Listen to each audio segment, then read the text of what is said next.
Are we talking what today? CO2? We're talking one of the other things I learned, and as I said, I did a lot of experiments, and one of which was the relationship between pH and the room's CO2 levels.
Most people have gotten to the point where everything in their tank is good.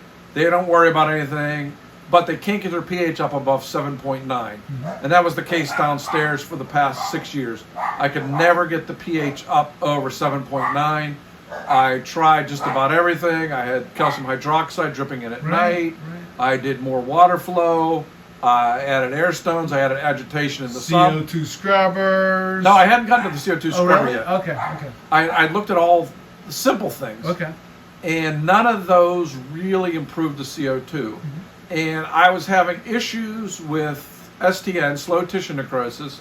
And one of the papers I found, that was one of the other benefits of COVID. I got to read a lot of scientific papers, one of which showed that high CO2 levels in a tank and low pH are associated with higher concentrations of pathogenic bacteria in the microbiome around the corals, and that's why you get STN.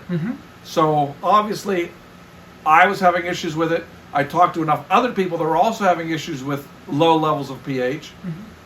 It would get as high as 7.9 at the peak of the day, and it would drop to 7.6, 7.5, and then Jake had some issues, and Bulk Reef Supply had some articles showing that if you want to get growth in your tank and super increase it, get your pH levels up. Right.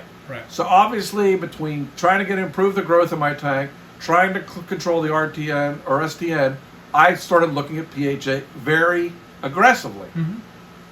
So first thing I did was I got a CO2 scrubber, thinking the CO2 scrubber would change this dramatically. Right. So it brought it up from 7.9 to 8.0 to 8.1. It did some, but it still was not the sweet spot.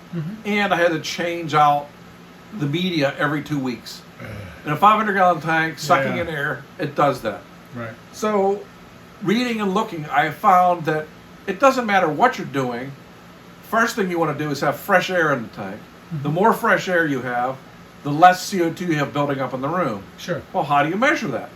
Amazon has a cheap, and eBay has an even cheaper version of the same thing. It's like 50 or 60 bucks, a room CO2 monitor. So I put that in. Outside, at first I tested it outside. Right. Outside level of CO2 is typically between 400 and 500, and in the early morning it's about 410 to 420. In the evening it gets up to around 500, but that's not bad. I took it down to the room that was closed with the tank in it. It was 1,200.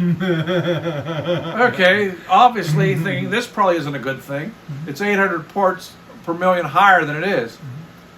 CO2 scrubber is going to be good, but if you have a lot of excess CO2 in the room, all it's going to do is diffuse into the tank anyway. Sure. Even with good surface agitation, you're not really going to remove the CO2. So the next step was, how do I get rid of the CO2 in the room? I had the monitor. Obvious answer first was open up the windows. Right. Which is what I did. Open up the windows, CO2 levels dropped. Even in the wintertime, now I open up the window. I open up a little bit, I put a couple of towels in front of it. That keeps, for the most part, the heat in, but the air can go back and forth. Sure. The room doesn't get too cold, the tank doesn't get too cold, and the CO2 levels stay normal. If you run the CO2 monitor with your pH monitor, you can watch the correlation. High CO2, low pH. Low CO2, high pH. It's an inverse Sure. correlation. It's literally 1-to-1. Sure. And a couple of people have done this online, and they showed when the room CO2 was high, their pH was low. That got it up to, I could get it up to 8.2. I still wasn't doing it. I put the gyres on, and I put one at the very top Sure. to improve the surface agitation. Because I have lower room CO2, that helped a little bit. Then I did two other things. I took the CO2 scrubber off because I got tired of paying for the media. Right. That brought it back down a little bit. So how could I make it better without running the CO2 scrubber? How could I make it simple?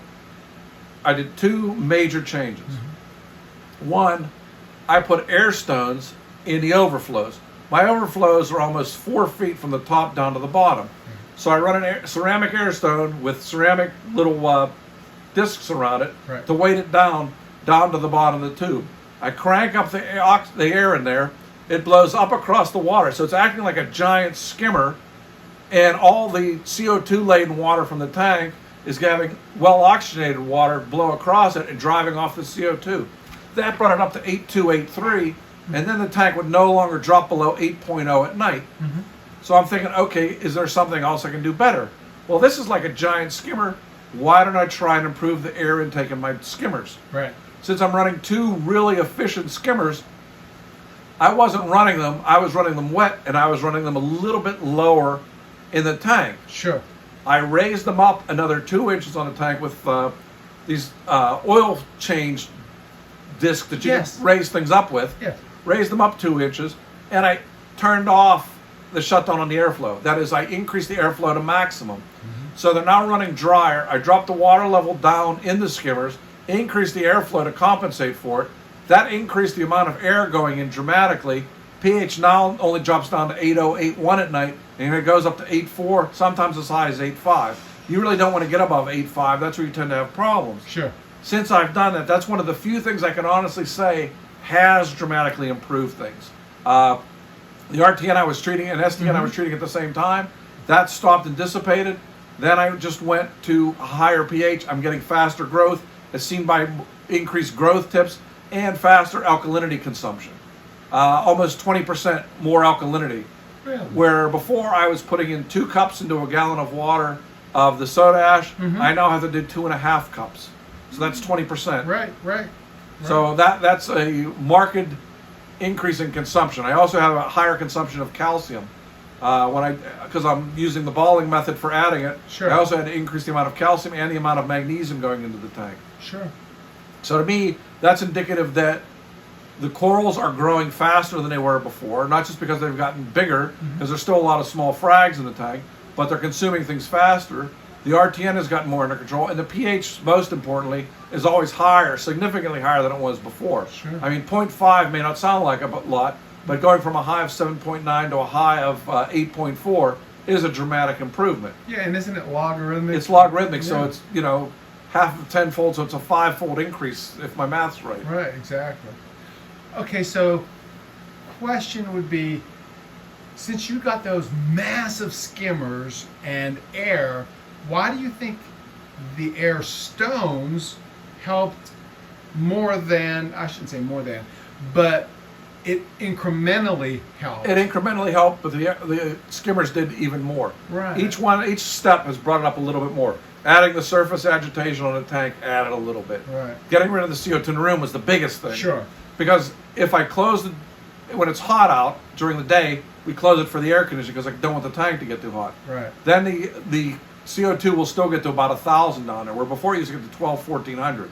So it's still getting high. If we have people over, you can see the CO2 skyrocket downstairs. Right. When you and I were down there, it went from 400 to 600. If the window had been closed, it would have been 1,000 easily. Right. Everything generates a lot of CO2. People have asked, well, can't you put a plant down there? Right. Plant sucks in oxygen at night or at night and gives off CO2. So it's not going to help it at night. So if I want to take the plant in there during the day and have it give off oxygen and then take it out at night when it gives off CO2, Right. I'm not going to do that. That's too much work. Right. But doing these new incremental changes to just tinkering with things has made a big difference in the overall tank and the overall pH in the tank. And it's not had me add another contraption to the tank Right. in the form of a CO2 scrubber. They work, and they work very well, and I was quite happy with the one. But it's just something else I got to change, I got to do. I got to spend half an hour taking it apart because it's built to be pressurized. Right. So it's not just, okay, you snap this bing and you're done. Right. It took a while, and it was consuming it very quickly because of the room CO2. Right. Simplest thing I did was open a window. Not everyone can open a window, but if you can't, you might be able to run an air line to another room and draw it into your skimmer. That will help. In the summer when my windows are closed, what I do, I open up the door going out to the garage. That's another big open room full of high CO2 air, for lack of a better term. And it's cooler. It draws that air in. Because what I do is I flip the switch on the fan in the bathroom, so it draws the cool air in from the garage that has low CO2, so that helps to keep the CO2 level down. Sure. Obviously, I add to my electric bill, but a bathroom fan isn't going to add a lot. Yeah, no.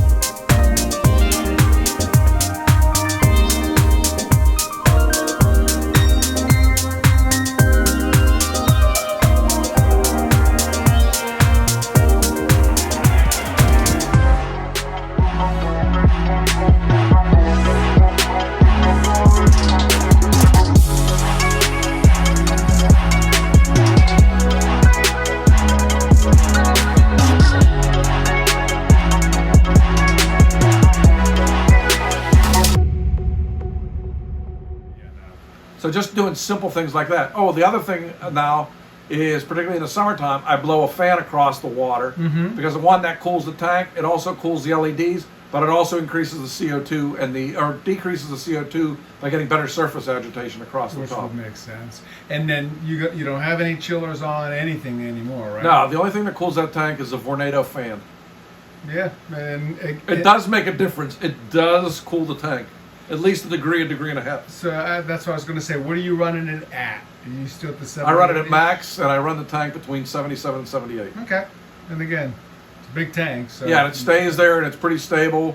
The air conditioning vent is designed to blow down onto the tank and onto the LEDs. That helps keeps it cool. Obviously, it's in the basement. That helps keeps it cooler. Right. So there's everything I've done is designed to make it as efficient as I can. I remember when I had my 1,200-gallon tank, I was running a 2-horsepower chiller plus an air conditioner for the room, and my electric bills were $900 a month. Right. We're not spending $900 Yeah. Okay, so originally you did this, right, to kind of see if it would help not only the growth and all that, but you were saying with the STN and all that. Right. Did it? Yeah, the RTN, it's another incremental improvement in having RTN and STN happen in the tank. Okay.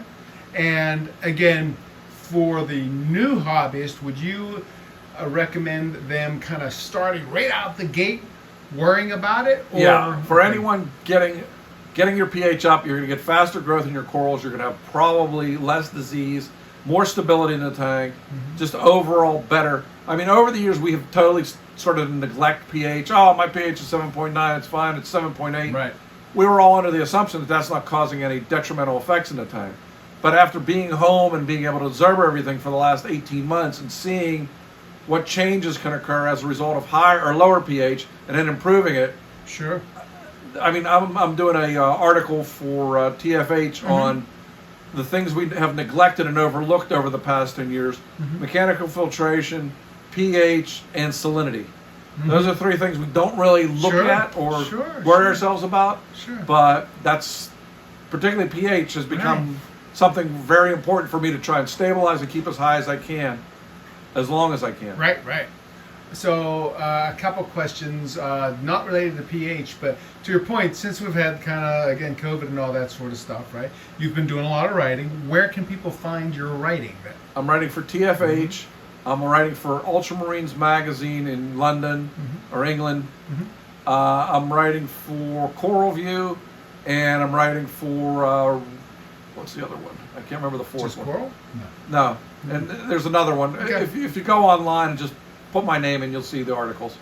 And Okay, back to the CO2 side of it. Did you see instantaneous changes, or how? In other words, once you got your pH right to the to your 8.2, did you notice anything? I started seeing growth tips on corals where the growth tips had gradually gotten smaller and smaller. After 2 to 3 weeks, I started seeing growth tips pop up again. Okay, and that's relatively quick. Yeah. Right? Yeah. So Yeah, because usually nothing really shows for a month or two. Right. But I mean, being home, being able to observe it every day and saying, "Oh, there's purple on the edge of these. These Right. were just green." Right. You start to see things positive again. And then when you did that, you didn't change anything else because remember you were doing No, additives and all this that was one of the experiments. What improvement in reduction in CO2 and improvement Right. in pH did. Right. No, nothing else was changed. Got it.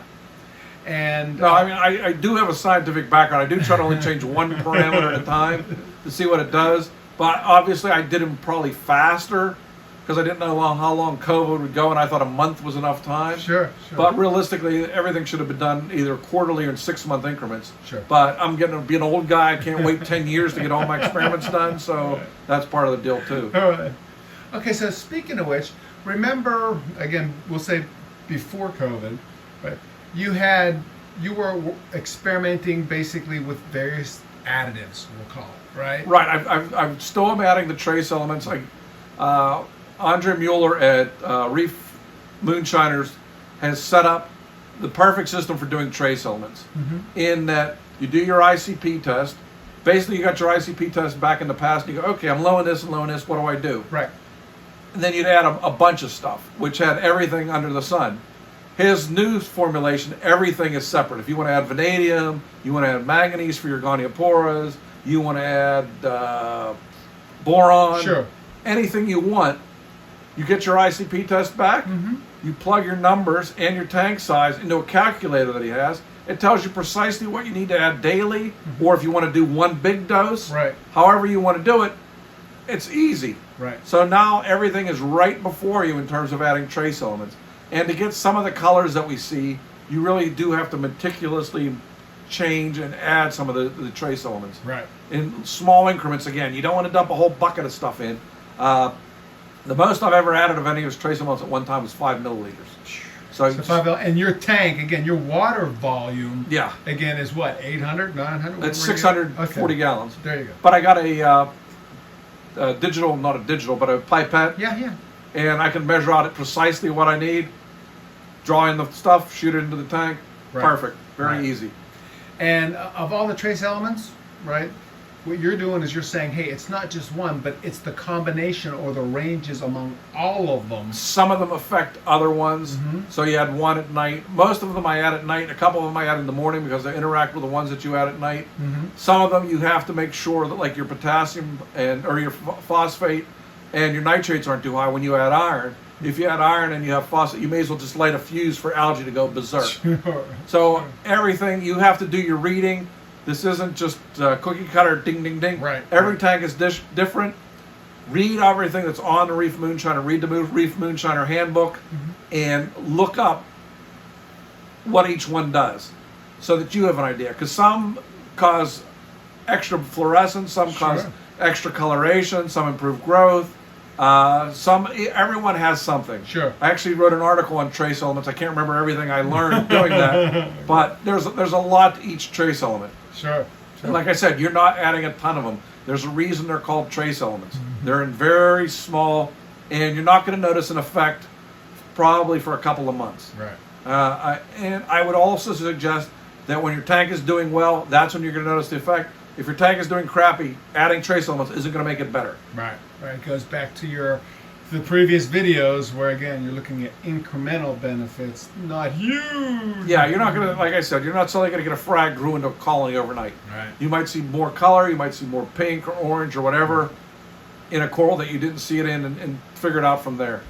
And so to that point, again, for the new hobbyists, right, about, again, your trace elements, since they're new to it, would you advise them to, again, look at it that way or do water changes to replace it, or what's your general... I always do water changes. That was one of the things I did when I was doing these as supplements only. I didn't do water changes. I'm a big advocate of water changes because I have a lot of fish and a lot of waste and other stuff goes. And when I had detritus in the tank, I had a lot more problems than when I do the water changes. I'm primarily doing water changes not to replenish stuff, but to take out stuff, bad things. As good as my skimmers are, as good as my mechanical filtration is, there's still dead spots here and there. There's still detritus formulation. I try to siphon all that gunk out of the tank. Sure. And if you, whenever I mentioned in the previous video about testing things, you want to test stuff for phosphate, test a quarter teaspoon of your detritus, let it dry, and put a quarter teaspoon and put it in a liter of water. Yeah. See what it's how much off the scale it is. You're kidding. It's really? amazing how much phosphate is in the detritus I have, at least in my tank. I always thought it was inert. No, Really? it's a nutrient sink. Okay. So we can talk about this in another video. That's what I was going to say. Okay. Well, we'll tell you what. We'll end it there. Okay. We know what our next subject of the next video is. In our next video. We're good because it's only 3:30, 3:45. We have time. Perfect. Well, again, thanks for the lesson. Yep. I was going to say, in not only CO2, but CO2 to pH. CO2 to pH. There's always something. Good deal.